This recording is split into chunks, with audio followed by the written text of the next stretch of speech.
Hello and welcome to a brand new Premier League season. This is Higher or Lower, the show brought to you by oddschecker, SpreadX and Sporting Index as we look ahead to the weekend's action, specifically the spread betting markets, and say if we think the results will be higher or lower than the midpoint of the spread. I'm your host, George Elek, delighted to be joined for a new season by Dan Worth and by Jack Wright. Hello.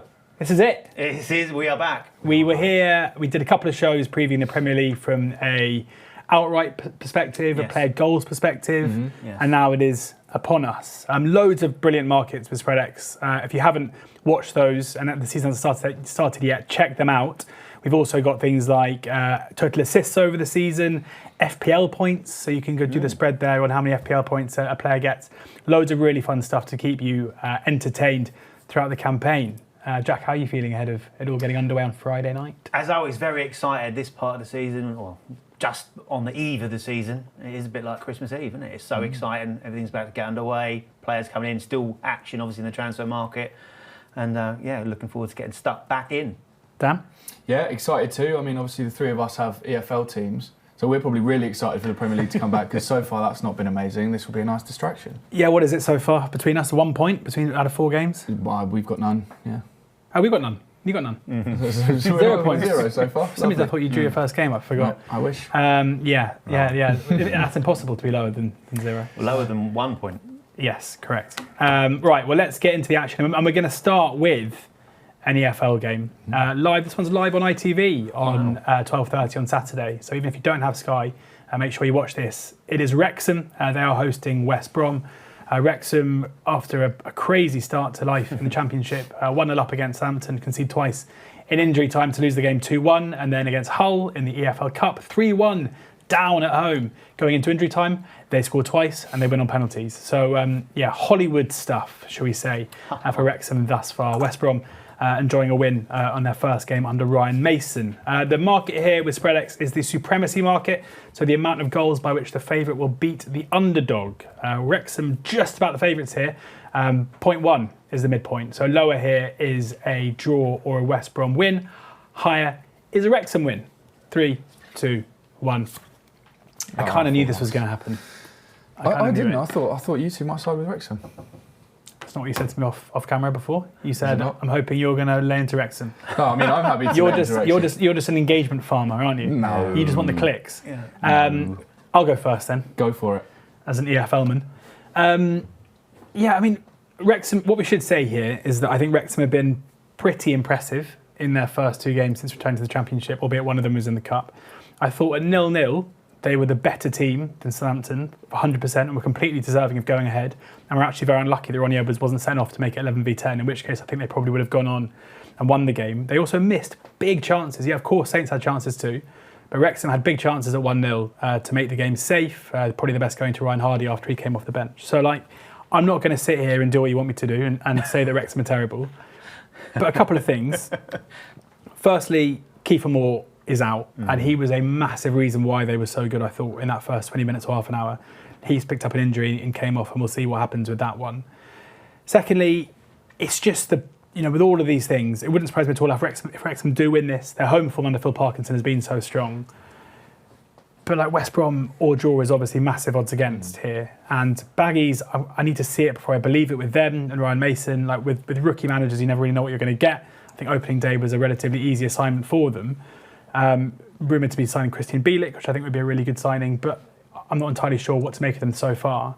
But Wrexham have been, even in League One, I would say, weren't a great attacking side. They've obviously got loads of options going forward, but I'm going to have to kind of see it to believe it right now. And in my mind, this is still a game between a Wrexham side that I think will do well to finish in the top half, between a West Brom side who you have to expect to finish there. And even though Wrexham have home advantage with the draw on side, I've got to go lower. But I'm not anti-Wrexham in any way at this moment in time. Jack? Yeah, I think the first thing we need to do is double check the value of the West Brom bench, just to make sure that it's a level playing field for Wrexham. I'd hate them, I feel sorry for them that they've feel a bit of a disadvantage this season. Yeah, I mean, news breaking as we sit here that Nathan Broadhead of Ipswich Town is going to Wrexham for £10 million.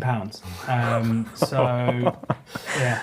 Wow, okay. I mean, that's big money for any Championship club. So, is he worth 10 million quid? Is a player that pretty much, I'd be surprised if he is still playing for them if they were to get promoted to the Premier League, and you're spending £10 million on them. Anyway, well, we let's hope digress. that helps level the playing field And for I'm the a fan of valiant Brody as well. underdogs. Yeah. So, look, I think for me it's a tough one to call. If I had to go on the fixed odds here, I'd probably go with a draw. So the fact here with the spreads that we can get the draw and the West Brom on side is pretty much the reason I'm going with it, to be fair. I think Wrexham will be tough to beat at home. I'm with you pretty much everything what you've said about those opening games. The West Brom one I think was a bit of a game of two halves. They could have very much put distance between themselves in that first half. They dominated it. And then they kind of saw out the second half, possibly a little bit fortunately, but got the job done and got the 1-0.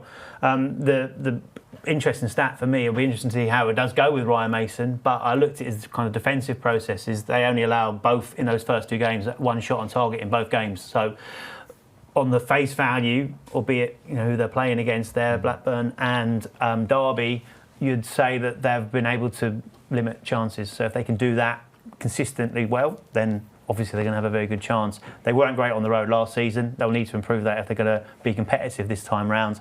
But I am taking the fact that it might take a little bit of time for the Wrexham players to gel, especially with that big injury to Kiefer Moore and what they're going to do going forward, that I will go lower for the sake of this. Dan the man. Nice. Yeah, not much to add. You said they're not great on the road last season, but they drew more games away from home than any other side in the league. So I think draws my play here, so it's a lower. Yeah, so this one live on ITV. What I would say, a bit of a bonus one. The total goal line is 2.3, 2.5. And I would say Wrexham, as an away team, are normally pretty dour, but their home games tend to see lots of goals. Like even looking at last season, they scored 3 goals against Charlton, Wickham, Reading, Exeter, Burton, Shrewsbury. They scored 4 against Northampton. They're a team at home who do like to entertain. Given I'm not entirely sure their good defensive record will continue, I wouldn't be surprised if overs does cop here. That might be a way to play it if you are going to watch the game on ITV. 3-3. Oh, go on, you go first. So I was going to say 3-3 in the 3-3 in the Carabao, yeah. And lots of XG in their first championship game. Cool. Yeah, there we go. Goals. Why didn't you put that mark? Speaking of goals, Speaking of goals, we're now going back in time. Can you believe it? To Friday night football. 8 o'clock kickoff. The Premier League season gets underway in a game between title holders Liverpool and consistently dark horses Bournemouth. Total goal line here is 3.5 to sell, 3.7 to buy with spreadx. 3.6 is the midpoint. If you're going lower, you think there'll be 3, 2, 1 or 0 goals. Higher, 4 or more. 3, 2, 1. You think it's going to be Friday night under the lights? Yeah, the vibes. Now, I get what you guys are going to say. You look at the players Liverpool have brought in. Yeah. You look at Frimpong, you look at Ekatite, you look at Wirtz. Like, this is just a goal-scoring machine, isn't it? Yeah. But it takes time. These things take time. Like, I think you have to account for kind of first day, like nerves is the wrong word, but like a period where it's not going to click straight away. I also think, and this is something we said all last season about Liverpool, like Arne Slot's Liverpool are not like a relentless attacking force. They, unlike Jurgen Klopp's Liverpool, they are happy to sit on leads. And given how strong Bournemouth are, I think if they get ahead, they won't look to throw men forward. Interesting stat. If you take the teams that finished 17th, 18th, 19th and 20th last season, Liverpool scored 3 against Saints, 4 against Ipswich, 3 against Leicester, and 5 against Spurs. So the bottom 4 teams last season, they scored loads of goals. Except for those games, they only covered the over 2.5 once at home, and that was against Bournemouth. But again, it finished 3-0. So they don't tend to rack up big scorelines against the better teams in the league. And defensively, are obviously very, very sound. So this is like in a league game, you're basically never going to get, unless it's a massive anomaly, you're never going to get a line that starts with a 4. So this is as high as it's ever going to get in higher or lower perspective. And I don't see a reason why it should be as high as it is. Like I wouldn't even be a big buyer if it was like 2.9 personally. Dan, why are you with Liverpool here? Well, you've already said a lot of my rationale at the start there. You guys, what I do? Friday night, under the lights, goals. That's my rationale for a lot of total goals markets last season. But Liverpool are the best attacking team in this league. They've brought in improved players, I would say, this season. So everything is suggesting that they're going to score more goals than last season to me. Mm-hmm. And so why not start with loads of goals at home in the league? And one thing you failed to under mention... Under the lights Under the lights... means goals? Means goals. I haven't got the data on that, but Right. to me, it definitely does. Yeah. But also in Anecdotal. the sun, it's goals. And when it's raining, it's goals. It's quite often goals for me, isn't it? So this one, in fairness, Friday night is going to be both fun in the sun and under the lights. Bit of both. Yeah. So I mean, Get yourself a game that can do both. Yeah, exactly. Great. I mean, that exactly explains why the line is so high. Perfect. The Okay. traders have been looking at the weather and the time it Yeah. goes dark. And anyway, stop waffling. You spoke a lot about Liverpool, and as I've said, I think they're the best attacking team in this league. But Bournemouth can contribute a goal here too, maybe even more. They scored the third highest amount of goals on the road last season.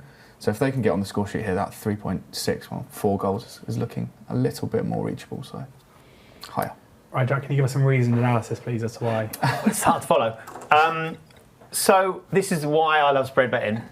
If we're looking at the fixed market here with spread X, I would be either going unders or probably a no bet. The line's 3.5. However, I feel there are goals in it, and the possibility of this absolutely kicking off is high for me. Liverpool have strengthened, brought in some exceptional talent. Wirtz, I can't wait to see play. I think his pre-season, as much as we don't read too much into pre-season, I think his pre-season goes the other way. has shown that he's going to be able to kick on here, and also a couple of other players as well. They've sort of hit the ground running. We obviously saw it in the Community Shield already. Goals at both ends, and Arne Slot has mentioned it himself, the fact that they have struggled as far as their defensive process is concerned. You go back to last season, yes, admittedly, towards the end, slipped into neutral, cruised over the line, but only one clean sheet in their last 9 league games, conceded in all pre-season games. Both teams to score landed in all pre-season games as well. And for Bournemouth, the one element here that I can get what you're saying, but they've lost 80% of their first choice defence. They've lost the keeper. Kepa's gone back to Arsenal, then obviously Chelsea, then on to Arsenal.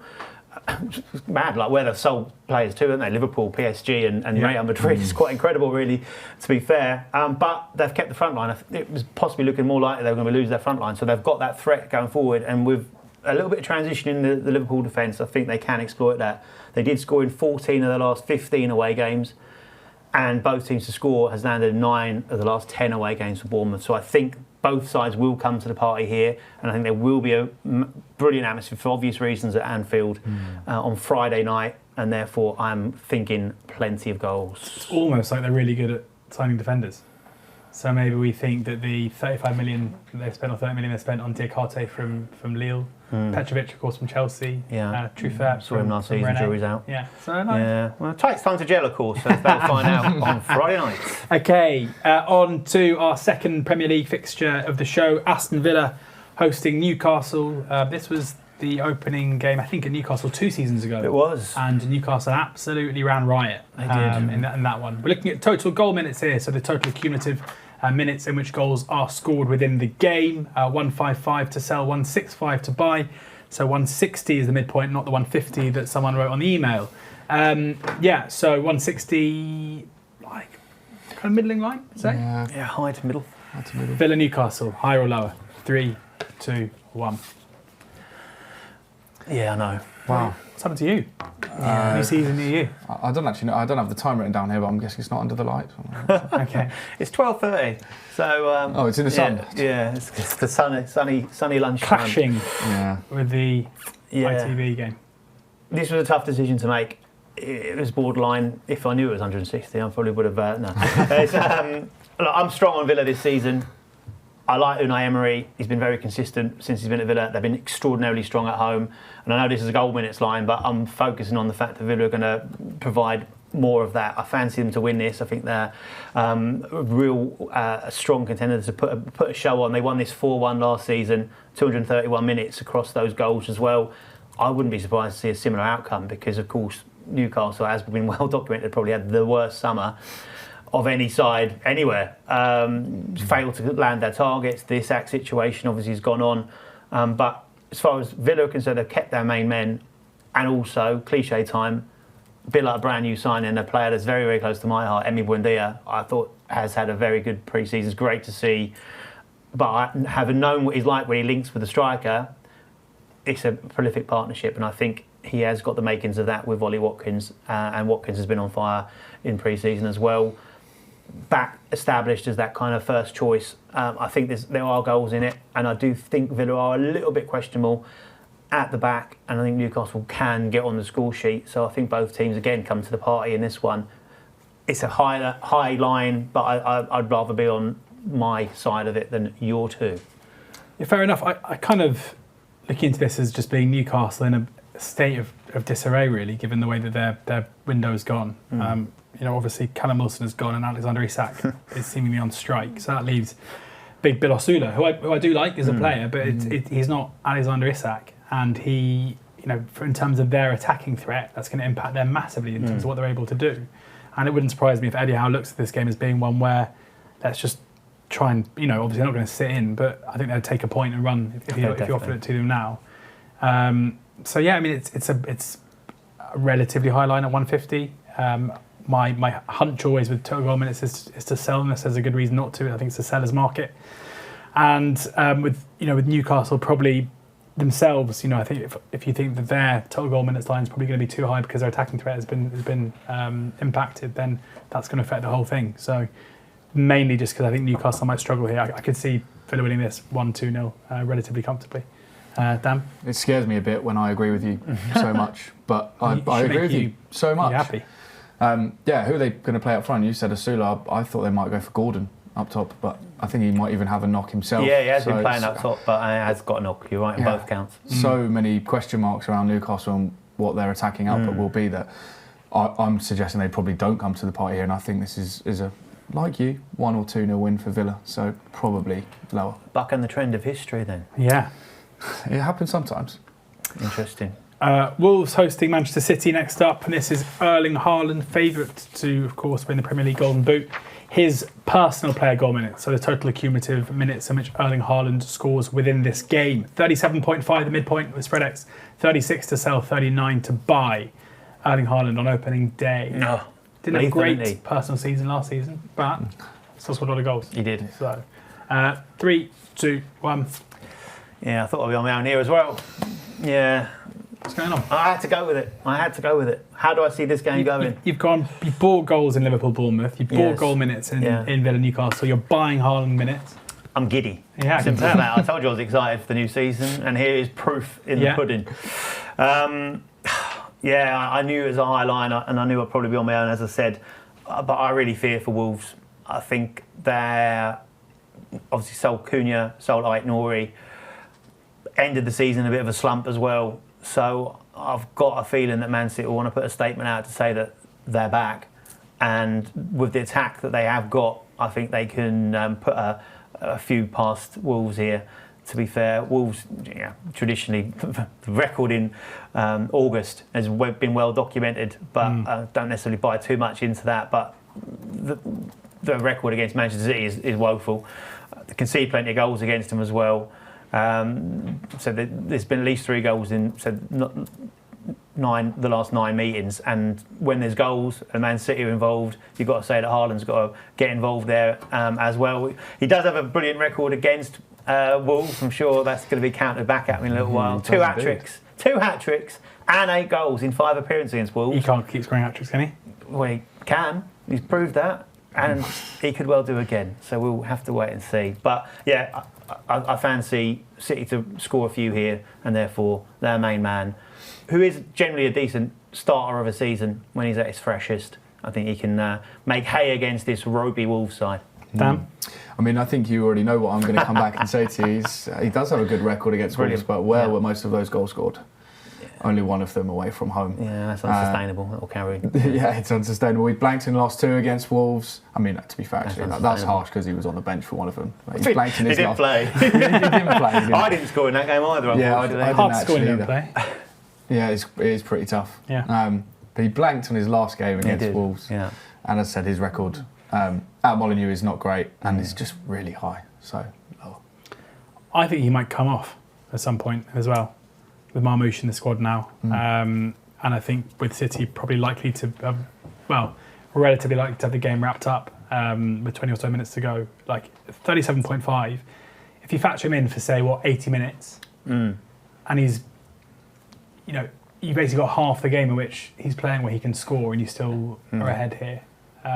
So, I don't know. Again, with play goal minutes, I'm always looking to sell if possible because it's a buyer's market. I don't know. I mean, and also with Haaland and City, with Rodri out again, I think we've got to see them to believe like what they're going to be this season. I think there's a fair chance that Wolves can catch them cold as well. So we'll see. I mean, obviously he's a absolutely ridiculous goal scoring sensation and rightly the favourite to score the most goals this season. But I think that's reflected in the line rather than it being one. It's a great line. Well done, traders. And I've been roped in. I Yeah. have been roped in. If this was pretty much anyone else, I'd be going, that's lower. But I've been roped in. But so we'll it's see. Ireland. We'll see. Born and bred in Leeds. Right, 3 more games for this bumper first episode of Higher or Lower. If you haven't already got a Spreadex account, click on the link in the description below. You can find the new customer offer there. T's and C's do apply. And remember that losses can exceed your initial deposit. And as I say, loads of markets up in the pre-season Premier League betting too. Right, Chelsea hosting Crystal Palace. Goals cubed is the market we're looking at here. So this is the amount of goals scored in the game cubed. So 1 is 1, 2 is 8, 3 is 27, 4 is 64, 5 is 125, and so on and so forth. So it rewards those the games where it really catches fire. Chelsea hosting Crystal Palace is the game we're looking at here. 53 to sell, 62 to buy. So the midpoint is 57.5. So if you're going to go higher here, you need 4 goals for a small win, 5 goals for a big win, and so on and so forth. 3 goals for a relatively large loss. Chelsea Palace, 3, 2, 1. He's finally cracked. He's finally cracked. I put this market in for you because this is your favourite. Yeah, not for me this one though. No? Well, I mean, look, in all of the previews I've done so far for the Premier League, I think Chelsea are the team that I've sort of spoken about in the most positive vein. And I'm going to continue to do that here. I think this is a huge season for Chelsea, and I think going forward, particularly, they're going to be really good. We've already seen that in pre-season, which I know you look at like a lot and take into consideration for these markets. They scored 6 against Leverkusen, scored 6 against Milan. If they score 6 here, wow, I'm laughing. Also, Palace have a bit of uncertainty at the moment. I don't know if that's going to have an impact here, but obviously Gay potentially off, Jose maybe off. They won the Community Shield but lost their appeal. It's all a bit up in the air at Palace. Probably has no bearing on this game, but I've used that to pad out another 30 seconds. So something you said doesn't have any bearing on this game and pre-season, so they are 2 angles of attack.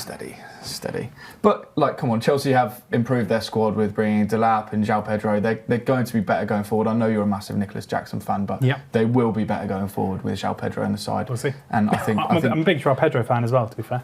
There we go then. Which one? Very, very different players, I think. I think they'll lose a lot by not having Jackson in the side. Really? He's chronically underrated. It's just because he can't finish. So people are like, man, actually his finishing in Spain was okay. He's a good player. Yeah, no, I don't disagree. He's a good player. I sort of disagree that they'll lose out a lot. I'm sort of arguing the opposite, that they'll gain from him out. And I mean, I would say that Jackson's a better player now than Delap for sure. Yeah, fair enough. I don't have the stats to disagree with you there, but I think I'd prefer Pedro over Jackson if I was Chelsea manager. But yeah, back to my sort of happy place, higher in the goals market. Okay, if you look last season at Chelsea at home, they won 4 of their last 6 games at home 1-0. I think only one of their games over the whole campaign had 5 or more goals in it, and that was the 4-2 win over Brighton. Only 2 other games hit 4. So just playing the percentages here. So 4 other games went 4. So playing the percentages, I just find it really hard to see why a home game against Palace, this game finished 1-1 last season, with the same manager and relatively similar squads. Palace aren't a side that I would necessarily see as being high goal scorers, especially given that the speculation around Barry Eze seems to be ramping up hour by hour, which means that there's obviously got to be a fair chance he doesn't play. Similarly with Gahey, although you think that might help your cause. As you say, I think sometimes there are games where this market really appeals, where you can see it kind of catching fire. This, to me, doesn't look like one of those. Jack? Yeah, exactly the same reason for me, really. I think when you've got a line around this where you need 4 goals as a minimum, generally speaking, if I haven't earmarked it as an absolute goal fest, then I'll just be looking to sell, looking to go lower. And this is one that I don't earmark as a goal fest, so I've gone lower. Good stuff. United hosting Arsenal, formerly a titanic clash at the top of the table. Maybe it will be again this season. We will see. But yeah, Arsenal are favourites at Old Trafford. Maybe a sign of the times. We're looking at the supremacy market here. 0.25 to sell, 0.45 to buy. 0.35 is the midpoint. Higher or lower? 3, 2, 1. What? Okay. I actually thought I'd be on my own, so... Oh, mate, I don't know if that's something you should be smiling about. I'm very happy. Okay. Yeah, there seems to be some positivity around United ahead of this season.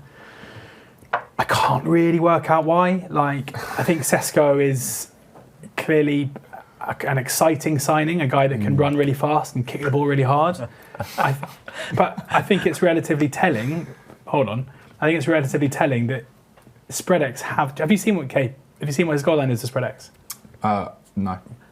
10 to sell, 11.5 to buy. Oh, I was going to say 12. So the perception from Spreadex traders, which I agree with, is that he's miles off the best goal scorers in the league, or United are miles off. His goal spread is the same as Bruno Fernandes, and yet there seems to be this perception they've kind of brought in the new Haaland.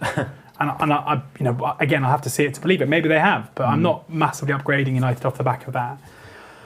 I'm really not sold by the signings of Cunha and Mbomo. Again, players who, as I said before the season started, they've spent top money on good players at the back of a standout season, which in my mind is the worst way to recruit because you're always going to end up basically overpaying. And Arsenal come into the season with a relatively settled squad. I'm not personally convinced that Gyökeres is the answer, but certainly should give them another dimension going forward. Havertz looking really sharp in pre-season. Havertz fit. To me, Arsenal are so clearly a better team until we see any different. These two teams separated by so many points last season. I can't work out how anyone can think that United or draw is a more likely outcome than Arsenal here. But I've sat in this seat and I've said similar things so many times and got it wrong about United. So let's see. Jack, how have you come to this conclusion? I'll tell you. First of all, can Gyökeres run faster and kick the ball harder than Sesko? Or? Great question. I would say from what the limited clips I've seen, it seems that Sesko can kick the ball really hard. Right. So I'm going to say no to that. In terms of running fast, they can both run pretty fast. Yeah. Who'll score more goals?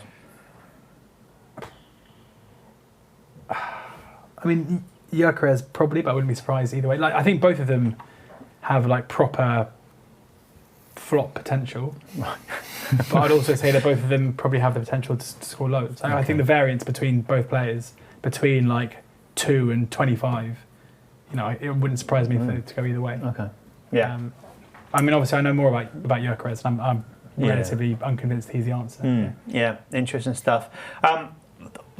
You said it really pretty much at the end there about getting Man United wrong. I think generally all of us did that pretty much consistently throughout the campaign last season.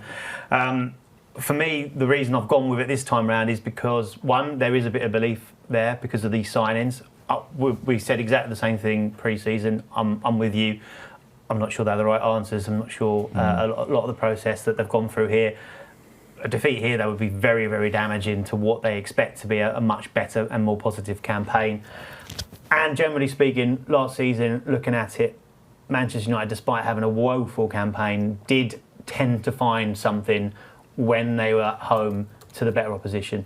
They beat Villa and they got draws with Manchester City, with Chelsea and with Arsenal. The last two meetings between the two sides ended 1-1. And I know you love historical, so I'm going to go with it. I'm going to end on it just to please you. Only one defeat in the last 4 head-to-heads at Old Trafford, and only 2 defeats in the last 18 league meetings at Old Trafford. So I've going with the fact that they can avoid defeat against Arsenal. Dan? Yeah, same here. Literally nothing to add. Arsenal's record is not great at Old Trafford, and United have been quite good there, as you say, against some of the better sides. I agree with what you're saying. Arsenal will finish above Man United, no doubt. They're a better team than Man United, but that doesn't necessarily mean that this won't be a draw. Or even Man United win. I think draw's the big player for me here, so it has to be lower. Last very quick question. Would Arsenal be happy with a draw or not? No. You think they'd only be happy with a win? Correct, yeah. Okay. This is kind of why I just don't understand how clubs with perennial issues, long-term big problems in terms of like performance level suddenly get massively upgraded over the course of a summer. Like I just don't understand why United shouldn't be seen as a similar level to other mid-table teams, basically. Yeah. I know they spent 70 million on a striker, but that's how much money have they spent in the last 3 years? Yeah. I don't know. I think it's an opportunity. Interesting. I'm looking forward to it. Me too. Leeds hosting Everton. Leeds back in the Premier League. Daniel Farke back in the Premier League, trying to make it third time lucky in terms of keeping a team up. Everton, a new look Everton. David Moyes still in charge, but the likes of Jack Grealish, Jazzy, which I'm excited to see. Hoping that David Moyes' attacking system is going to be just give the ball to Jack and let him do whatever he wants to do. First match goal is the market we're looking at here, 37.5 is the midpoint with SpreadX. This is a market where lower means you think there will be a goal in the first 37 minutes. High means you think it'll be 0-0 after that time and the first goal will come later. Leeds Everton. 3, 2, 1. Oh my God, I thought I'd be on my own then. Wow, you're really surprised. Yeah, no, genuinely. It's still Moisey, isn't it? Yeah. It's Moisey. It's Moisey and it's Everton. I think you go to Leeds and you look to keep it tight to start with. Leeds, I think it's been lost in the discussion about last season, especially because Burnley's defensive record was so good that Leeds were, in terms of chance creation of the opposition, the best defensive side in the league last season. Yes, they brought in basically a whole new defensive unit, but I think Daniel Farke, surely after his experiences with Norwich, and judging by the way that they've recruited so far, knows that a good defensive unit and looking to defend first is the way to try and achieve success this season. Because if they are porous at the back, they've got absolutely no chance. First game of the season, I think Leeds, obviously Ellen Road will be bouncing, but there'll be an element of nerves there as well. I can see it being really cagey in a game where, again, both teams probably wouldn't mind going into the last stages of the game level and looking to pinch it. Jack? Yeah, I think Leeds, we've touched on it before, were comfortably the best side, despite only winning on goal difference, they're comfortably the best side, all-rounded side in the Championship last season. 61 goals scored at home from their 95 goals scored in total. And I'm very interested to see how Daniel Farke, for obvious reasons, goes about it. He was very front foot, very aggressive at Norwich with less tools at his disposal, I guess. And I think the atmosphere is the thing that I'm generally someone that will go higher in this market because it just feels the right thing to do. And early goals are not quite as common as people think. But I've just had to go lower here because I just got a feeling Monday night, Leeds absolutely bouncing. You're right, white hot atmosphere, and I think they will drive Leeds forward, and I think that will potentially leave them open to Everton. Purely depends on how you see the game, but finally Everton have got that magic dust in the final third, not just for Jack Grealish, but I'm interested to see Kieran Dewsbury-Hall as well in there. Moyes being a manager that can actually get the best out of those players with a point to prove, and Die very much so as well. And a couple of options in the central striking area, then the 9 position. So I feel there's goals in the game. I think there'll be at least 3. So therefore, I'm thinking that we might well get one early than 37.5 minutes. Good stuff. Dan, take us away. My focus is on Everton here as well. I really like Everton now that they've signed Grealish, Dewsbury-Hall, and even Tiano Barry, I think is a good attacking option that they've added. I think that is largely their issues last season, right? They weren't. Yeah. They were a bit blunt going forward, although Beto is, I don't even know what words to describe Beto. Good? Weird? Fun? That's an amazing, for someone you don't know how to describe them, using like the most standard word to describe a footballer is because he's not amazing, but and he's really strange to watch, but he seems effective. So if any scouts are out there looking for anyone looking for scouting strikers, these two have come up with some bangers today for their descriptions of strikers. So here we go. Right, this is the last one. Come on. Everton are going to be much better this season than they were last season, particularly going forward. And the average time of first goal scored last season was 31. So this is a fair bit higher than that. So that alone is probably enough for me to sell here. Compounded by the fact, as I say, I think they're going to be better going forward. It's lower. No naps this week. We're going to be tired because we did an extra game, but they'll be back again next week, I hope.